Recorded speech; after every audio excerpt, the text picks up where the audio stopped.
बिस्मिल्लाहिर्रहमानिर्रहीम। अस्सलाम वालेकुम। हैशटैग चैनल देखने वालों को राव कमर रिजवान नई वीडियो में खुश आमदीद कहता है। दोस्तों, कुरान पाक में सूरह तलाक की आयत नंबर 12 में अल्लाह ताला फरमाते हैं, अल्लाह वही है जिसने 7 आसमान और उन्हीं की तरह जमीन भी अपनी ही कुदरत और हिकमत से पैदा की। इसी तरह सूरह बकरा की आयत नंबर 29 में अल्लाह ताला फरमाते हैं, वही तो है जिसने सब चीजें तुम्हारे लिए जो जमीन में हैं पैदा की, फिर आसमान की तरफ मतवज्जे हुआ तो उसको ठीक 7 आसमान बना दिया और वो हर चीज से खबरदार है। इन आयात मुबारका से वाज़े हो जाता है कि वो आसमान जिसे हम आज तक अपनी ज़ाहिरी आंखों से देखते हैं वो महज एक आसमान तक महदूद नहीं है, बल्कि इसी से मिलते जुलते 6 आसमान और या कायनातें मौजूद हैं जो हमारी नजरों और सोच से बहुत बहुत दूर हैं। बिल्कुल इसी तरह 7 जमीनों का भी जिक्र किया गया है जो एक साहिब अकल के दिमाग में ये सवाल जरूर पैदा कर सकती हैं कि तह बतह 7 आसमानों से और 7 जमीनों से दरअसल मुराद क्या है। क्या हमारी इस कायनात की तरह और कायनातें भी वजूद रखती हैं जहां हम इंसानों जैसी या कोई और मखलूक बसती है और वहां पर अल्लाह ताला के अहकामात भी नाजिल होते हैं जो कि हमारी कायनात से बिल्कुल जुदा और अलग हैं, या फिर इससे मुराद हमारी जमीन के गिर्द कुदरती मौजूद तहें जैसा कि troposphere, stratosphere, mesosphere, thermosphere, exosphere वगैरह, जमीन का कुदरती मैग्नेटिक फील्ड या फिर ओजोन लेयर वगैरह हैं जो कि हमारी जमीन को हर लम्हा खला से आने वाले दीगर खतरात से बचाती हैं और जिंदगी के वजूद को जमीन पर कायम रखने के लिए इंतहाई जरूरी हैं। जहाँ तक आसमानों की बात है तो इस बात में कोई शक नहीं कि 7 आसमानों से मुराद हमारे आसमान जैसे 6 और आसमान भी हैं, 6 और जहां भी हैं, जिसका जिक्र कुरान मजीद में कई जगह पर किया गया है। कुरान मजीद के अंदर 250 से ज्यादा जगह पर आसमान का जिक्र किया गया है। जैसा कि सूरह अन-नबा की आयत नंबर 12 में अल्लाह ताला इरशाद फरमाते हैं, और हमने तुम्हारे ऊपर 7 मजबूत आसमान बनाए। बिल्कुल इसी तरह सूरह अल-इसरा की आयत नंबर 44 में अल्लाह ताला इरशाद फरमाते हैं, 7 आसमान और जमीन के अंदर जो लोग भी हैं सब के सब उसी की तस्बीह बयान करते हैं और मखलूकात में कोई भी चीज नहीं मगर उसकी तारीफ के साथ तस्बीह करती है, लेकिन तुम इसकी तस्बीह को नहीं समझते। बेशक वो बुर्दबार गफ्फार है।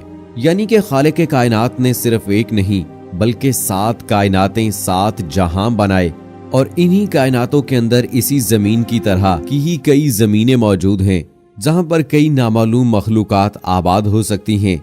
जैसा कि हजरत आदम अलैहिस्सलाम के जमीन पर आने से पहले जमीन पर जिन्नात आबाद थे। इसके अलावा नबी करीम सल्लल्लाहु अलैहि वसल्लम का सफर मेराज इस बात का वाज़े तरीन सबूत है कि जब आप सल्लल्लाहु अलैहि वसल्लम बुराक पर सफर करते हुए हजरत जिब्राइल अलैहिस्सलाम के साथ तमाम आसमानी रास्तों को आप सल्लल्लाहु अलैहि वसल्लम ने पार किया, जिसके अंदर 7 आसमान भी शामिल हैं। आपने पहले आसमान पर जिसका नाम रुकैया है और ये दूध से भी ज्यादा सफेद है, यहाँ पर हजरत आदम अलैहिस्सलाम से मुलाकात की।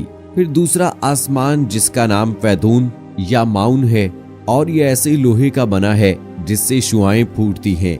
यहाँ पे हजरत ईसा और याहिया अलैहिस्सलाम से मुलाकात की। जबकि तीसरा आसमान जिसका नाम मलकूत है और ये तांबे का बना है, यहाँ पर हजरत यूसुफ अलैहिस्सलाम से मुलाकात की।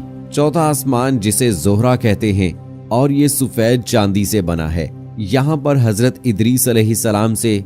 5वें आसमान जिसे मजीना कहते हैं और ये सुर्ख सोने का बना हुआ है, हजरत हारून अलैहिस्सलाम से मुलाकात की।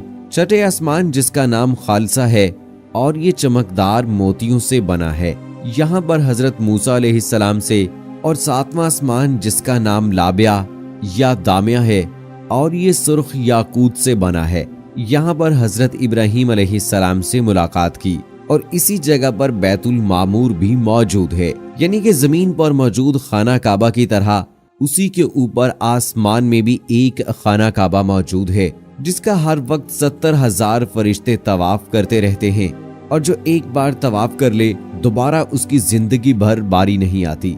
इन्हीं 7 आसमानों के ऊपर जन्नत और जहन्नम मौजूद हैं और जन्नत का हर एक दर्जा एक सियारे की सूरत में मौजूद है। इसी तरह जहन्नुम के भी 7 दर्जे हैं, यानी कि 7 सियारे या 7 प्लेनेट इसके ऊपर सिदरतुल मुंतहा यानी कि बेरी की दरख्त तक मौजूद हैं, जो कि हर मखलूक की हद है और इससे अगर कोई भी मखलूक अगर बढ़ना चाहे तो वो जलकर खाक में बदल जाएगी। लेकिन नबी करीम सल्लल्लाहु अलैहि वसल्लम सफरे मेराज पर इससे भी आगे तशरीफ ले गए और हजरत जिब्राइल अलैहिस्सलाम इस दरख्त के पास ये कहकर रुक गए कि ऐ अल्लाह के रसूल, ये मेरी हद है, अगर मैंने इससे एक कदम भी आगे बढ़ने की कोशिश की तो मेरे पर जल जाएंगे। सिदरतुल मुंतहा के ऊपर अल्लाह ताला का अर्श मौजूद है, जो कि इस जमीन और आसमान पूरी कायनात का अहाता किए हुए है। क़यामत के दिन हर जिंदा चीज को फना होना है, इसीलिए जन्नत और जहन्नम को सातों आसमानों से अलग या जुदा बनाया गया है, क्योंकि क़यामत के बाद भी वो कायम रहेंगे। दोस्तों, कुरान मजीद की वो आयात जिनका जमीन के बारे में आसमान की तरह जिक्र है, इससे मुराद जमीन के अंदर मौजूद कोई लेयर्स नहीं है, मसलन crust, mental, core, inner core, बल्कि इन्हीं आसमानों में इस जमीन जैसी और भी जमीनें मौजूद हैं। और इन आयात के अंदर जमीन की तरह का हवाला देने का मतलब ये है कि वहां पर हमारी तरह ही मखलूकात मौजूद हो सकती हैं और ये जिंदगी की सूरत के अंदर मौजूद है, हम कुछ नहीं जानते। और इसकी मिसाल देने की वजह यह है कि जमीन जिंदगी की अलामत है और इंसान भी सिर्फ इसी के बारे में जानते हैं।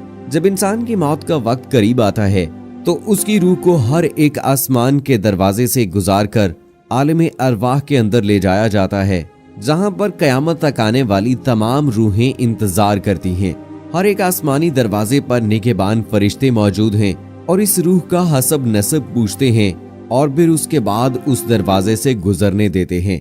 जैसा कि सफरे मेराज में हजरत जिब्राइल अलैहिस्सलाम ने हजरत मोहम्मद सल्लल्लाहु अलैहि वसल्लम का हर आसमान पर तारुफ करवाया और इन निगहबान फरिश्तों ने खुशामदीद कहकर दरवाजे खोल दिए। हदीस मुबारक का मफहूम है कि पहले आसमान के मुकाबले में दूसरा आसमान इतना बड़ा है जैसे किसी सहरा के अंदर एक अंगूठी मौजूद हो।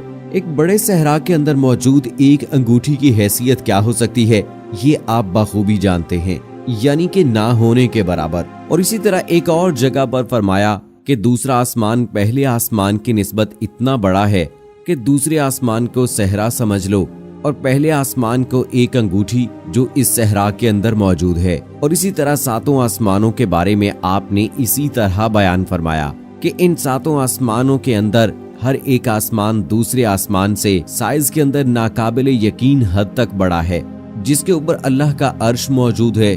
और अल्लाह का अर्श इतना बड़ा है कि उसके सामने सात आसमान ऐसे हैं जैसे कि सहरा में पड़ी हुई अंगूठी होती है।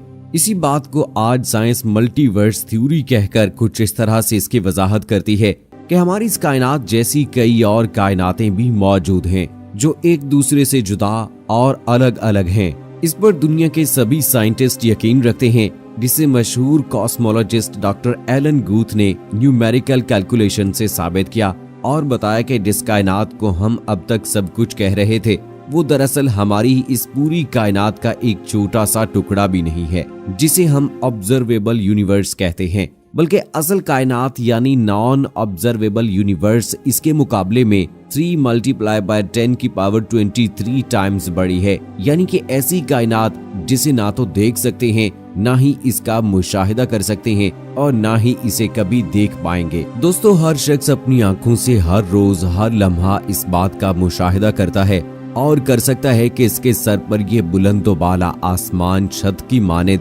बगैर किसी सतून के कायम है। क्या दुनिया में आज तक किसी इंसान ने सतून के बगैर कोई इमारत कायम की? और क्या अक्ल इंसानी इसका तस्वुर कर सकती है? और क्या ऐसा मुमकिन भी है? लेकिन करने वाला है और वो बहुत बड़ी कुदरत व ताकत का मालिक है। क्या अल्लाह के बारे में तुम्हें शक है जो आसमान और जमीन का पैदा करने वाला है? सूरह बकरा की आयत नंबर 21 और 22 में अल्लाह ताला फरमाते हैं, ऐ लोगो, अपने उस रब की इबादत करो जिसने तुम्हें और तुमसे पहले के लोगों को पैदा किया ताकि तुम परहेजगार बन जाओ, जिसने तुम्हारे लिए जमीन को फर्श और आसमान को छत बनाया और आसमान से बारिश को बरसाया, फिर इससे तुम्हारी रोजी के लिए फल निकाले, बस जानते बूझते अल्लाह के लिए शरीक मुकर्रर ना करो। इसी तरह सूरह अनबिया की आयत नंबर 32 में अल्लाह ताला का फरमान है, और हमने ही आसमान को महफूज छत बनाया, लेकिन लोग इसकी निशानियों से मुंह मोड़ते हैं, यानी अल्लाह की कुदरत की अजीम निशानियों में गौर और तदब्बुर नहीं करते, बल्कि उससे मुंह मोड़े गुजर जाते हैं। दोस्तों, कुरान करीम में हर एक चीज की अल्लाह ताला ने वजाहत फरमा दी है, हर एक चीज के बारे में हमें बता दिया है। साइंस आज उस पे तजर्बात करे, मुशाहिदात करे, कामयाब हो या ना हो, लेकिन आज से 1400 साल पहले अल्लाह ताला ने नबी करीम सल्लल्लाहु अलैहि वसल्लम के जरिए से अपनी किताब कलाम पाक के जरिए से हमें सब कुछ बता दिया है। और साइंस जिस पर आज तजर्बात कर रही है वो दीन इस्लाम की, अल्लाह ताला की और रसूल अकरम सल्लल्लाहु अलैहि वसल्लम की बताई हुई बातें हैं, उन्हीं पे तजर्बात करती है। सो दोस्तों, उम्मीद करते हैं कि हमारी आज की वीडियो आपको पसंद आई होगी। इस वीडियो को लाइक करें, शेयर करें अपने दोस्तों के साथ और कमेंट बॉक्स में अपनी राय का इजहार जरूर करें। मुझे अगली वीडियो तक इजाजत दें।